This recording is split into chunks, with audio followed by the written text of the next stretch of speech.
Hi everyone, it's Artist from Man Carpentry.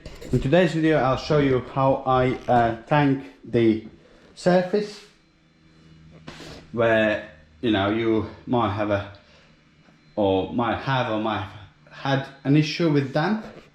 So what I use is SBR bonding and cement mix, and created just a normal cement.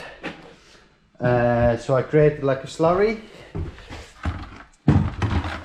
like so, sort of mixed in a way so I can apply by brush. And what you need to do, like I've done here, where my joists were rotten here, I'll just apply by brush. You might have to put another coat on to reach that coat what you are satisfied with. So I'd say you probably need 2-3 coats to get it all sealed.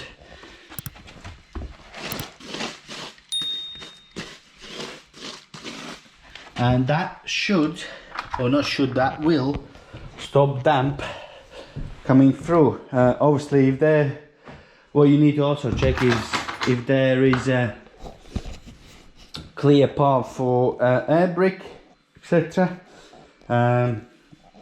Because you don't want that blocked, so that obviously won't help. You want air circulation, so 2 things: you need air circulation and make sure you maintain it throughout. And also you can help it with sealing the area of concern, and that way you should have no problem in future. So I've done this part of the floor.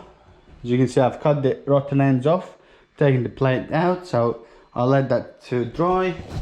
I need to have a look on other corner there where we had a problem.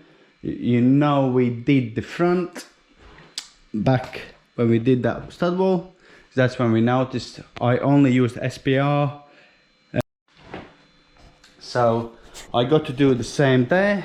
As remember, we had a problem with joists on the corners, on that corner by the front door, when we took the old stud wall, and when we were widening the